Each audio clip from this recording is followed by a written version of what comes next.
try to surround myself with people that are a lot smarter than me. And anytime I go into business, I don't try to claim to know everything about everything. But somehow I live through it, and you know if there's one thing this blonde has learned. One of the things I'm proudest of that I have done in my life is the Imagination Library, which is the literacy program that I started many years ago. What it is where we give a book a month to a child that's born, and from the day they're born, then till they start kindergarten. So they get their little book once a month from the foundation, from the Dolly Parton Foundation, the Imagination Library. My dad was prouder of that. He got to live long enough to see the Imagination Library become pretty good, and it was really growing, and he loved it when all the little kids would say, "Call me the book lady." He thought that was so neat that I was called the book lady. You know, that meant more to him than the fact that I had become a star and worked my butt off to do other things. He thought, now that's where you need to be. Daddy never went to school. My daddy couldn't read nor write.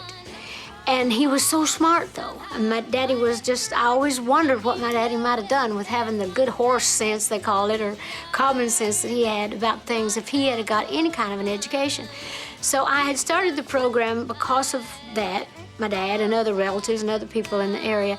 And it got to be so popular that the governor of Tennessee at that time, Governor Phil Bredesen, thought it was a great idea. They took it all over Tennessee. Now, we're all over the United States and in Canada and in England, and we're not in Australia yet, but I wouldn't be surprised. So it's just a wonderful head start for kids. There are other programs in the other areas, but this is just another way to get more books in the hands of more children, and you can't go wrong there.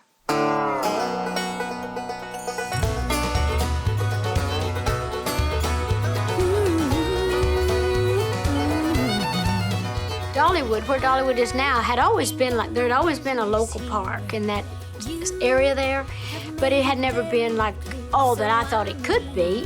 But I was very impressed with the park. So when I was looking around for property where I was going to build a park, because I wanted to do something that would bring honor to my parents, that would provide jobs for local people, and I knew that would be a very lucrative thing for me, money-wise, because it's up in the Smoky Mountains National Park, which is the most visited national park in the United States. And we don't know where we're going to be next. It may be that we will eventually have a place in Australia. I don't know.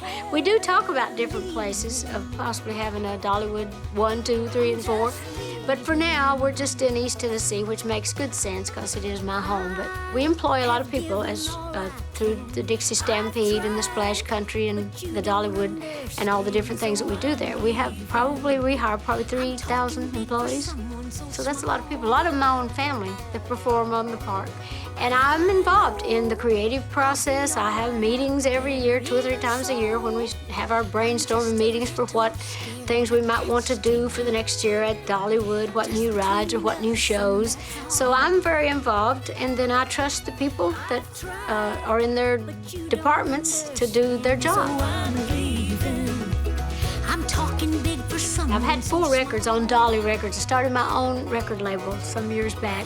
And so when we did the 9 to 5 musical on Broadway, we had the soundtrack album on that, and then we did the live show, Live from London, and then Backwards Barbie, and now we have this new one, Better Day.